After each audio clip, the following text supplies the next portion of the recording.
Alright, this is Walt with Multiversity Comics, and I'm here with Jim and Edwin, Team Skullkickers, which is, I think, a great team name, no matter what the sport is. It's true. So, first I have a question, very serious one. I understand if you're too embarrassed to answer it.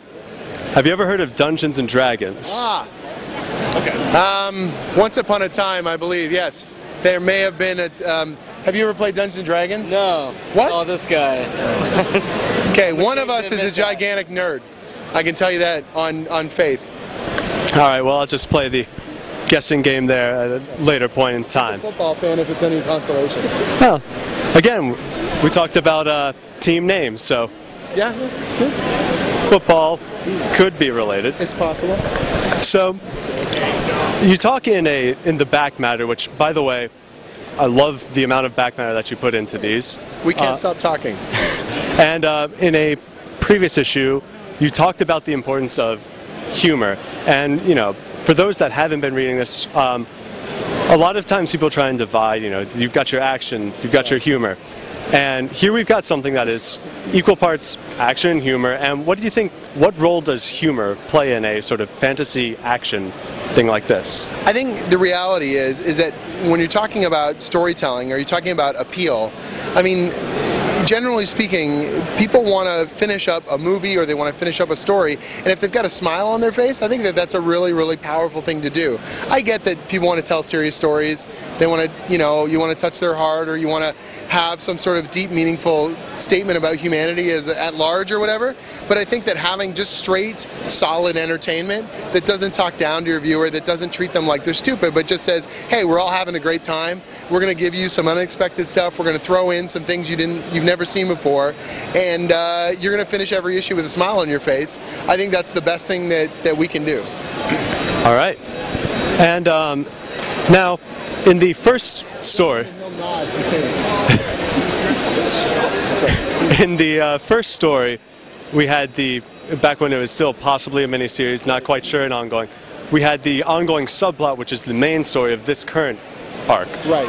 And my question is, in this current arc, which is about to reach its close, there doesn't seem to be a subplot like that, or is there, and am I just missing it? In issue 11, which actually just came out on last Wednesday, we've got an epilogue that sort of delivers the next kind of bit of momentum, that sort of throws us into the next big, the next big arc.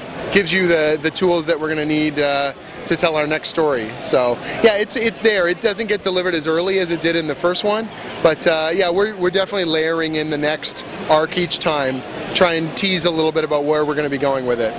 All right, and with that being said, is this a sort of, do you have a structured path kind of laid ahead of you, or is it more just like sort of in the traditional D&D based sense? Are you just kind of, you have like an idea of where you want things to end, but...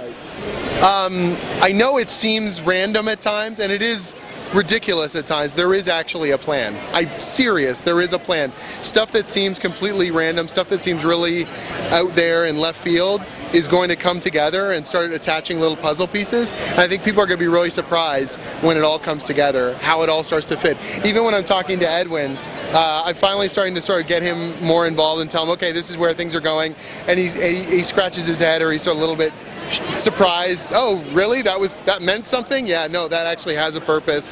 The third story arc is going to start peeling back more of those layers, and you're going to start realizing that some of the stuff in arc 1 or arc 2 has more depth or has more pieces involved than you might have expected. All right. So this is obviously a fantasy comic, and those back, you know, before these superhero comics became the predominant force, they were, you know, just about as equally not well known, equally as common. Sure. Now when you come into the field trying to make a fantasy comic, was it with the express purpose of there aren't enough and I want to see more, or was it more just this is just what I want to tell? I think it's a bit of both. Like, I don't know, I mean, you can counter program, and sometimes that's really effective, where you look at something and you say, okay, everyone is doing this, so we're going to do that. But you can't make your decisions based on that. It has to be something that you're passionate about. It has to be something that you're into. Otherwise, it's not going to be genuine. It's not going to feel like it's got, you know, richness or depth to it because you're not emotionally involved. So it's sort of both. I wish there was more fantasy books, so I made a fantasy book. I wish there was more fun kind of adventure books, so I made a fun adventure book. you know, that kind of stuff. That's where the way I feel about it. So the fact that it was counter programming to what's in the market right now, that was like a nice bit of synchronicity, but it wasn't like the sole plan. It's not like we put together a checklist and said, well, everyone in comics is doing A, so we've always got to do B. You know, the fact that the industry is doing a lot of these really hyper serious superhero books that are like a little bit older and a little bit more, I don't want to say nasty, but yeah, kind of grim stuff, you know, I feel good about the fact that we're doing something a little bit different. Edwin, on the other hand, wants to draw the grimmest, darkest book imaginable, right? When I think of you, I think darkness in your heart. Well, they have the beady eyes. That's pretty dark, right? All right. So what would be your perfect book if it wasn't Skullkickers? What book would it be like the horrors of war? Would it be superheroes? Football stars? Football stars. Right? I would love to work on a team title. Yeah? Like Avengers. Sweet. All right, and Dark Avengers. Dark Avengers. Dark. Crying, weeping blood. They've just killed a child again or something. Yeah, okay, got it. all right. So now a lot of people that I know that are trying to get their foot in the door, so to speak, and trying to get a comic made. I know a lot of writers who are trying to look for artists. I know a lot of artists who are trying to look for writers. How did you and Edwin get in contact? I stole Edwin. No, Edwin. I work with the Udon studio that does a lot of the Street Fighter stuff, and they actually got a portfolio from Edwin where he was applying for a job there, but they didn't have a space for him, and I was totally blown away by his work. And I followed up with him, and kind of got the gig from there. How did I convince you? What possible honey-like words did I put into action? Possible work. Possible work? That was it? Awesome. That's the key, folks. Offer them possible work. You're set. All right, and just one final sort of anecdotal thing. Bringing it back to, as we began, with Dungeons and Dragons. Okay. A lot of the, you know, again, I'm going off of what I've heard. Okay, yes. But a lot of, you know, Which edition?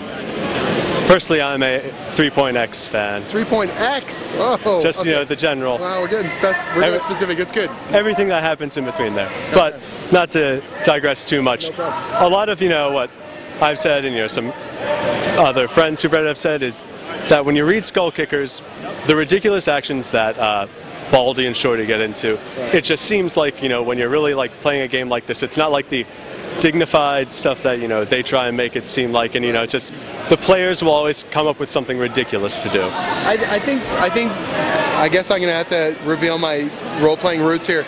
I think role-playing games work best when everyone is having a good time. And so in Dungeons & Dragons, a lot of times the Dungeon Master will get this idea that they want to tell this intensely epic story.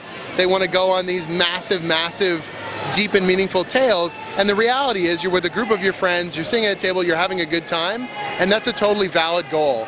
And at the end of the day, it's about entertainment. So if Skullkickers feels like a D&D game that's run off the rails, I think that that's one of the best compliments we could get, because it's got that kind of ridiculous, enjoyable, we're all here having a great time feel, and that's what we're going for. All right, and just going off of that, is there any specific completely ridiculous action that any of the characters perform that is actually from one of your games? Okay, there is actually one thing that came from a D&D game. Most of it doesn't, actually. A lot of people assume that it's like I'm writing up my D&D campaign or something, but it's actually not that specific. There's a moment in... Well, the issue for cover 5 is over after. Oh, the cover 5 is a riff on a D&D module called Castle Amber. In issue 4, the necromancer, at one point he's going through his big soliloquy, and then he gets shot in the face, and he falls behind this tomb, and then his hand just goes up and he says, "Kill them." And that actually happened to us. We were playing a game, and the Dungeon Master was doing this big speech, and we were all getting bored, and I think one of the guys playing an elf or something's like, "I'm going to take an arrow, just shoot this guy, I'm sick of him talking." And he rolls, and it's like the old classic, oh, he got a freaking natural 20, hits the guy, and our Dungeon Master just goes, yeah, he collapses to the ground, and they attack. And we just laughed, because we were like, it was so ridiculous and so perfect, you know, just cutting this guy off mid-sentence. I thought that was really funny. It sort of stuck in my head. Just something ridiculous like that. All right. Well, thank you very much for taking the time to talk to us. I guess we should get rolling before they try and like force us out of here. Can I do a quick plug? Oh, certainly. No problem. So www.skullkickers.com. You can find beautiful books. You can find wonderful previews. Our new trade paperback, 5 Funerals and a Bucket of Blood, comes out November 16th. Order it at your local comic shop. All right.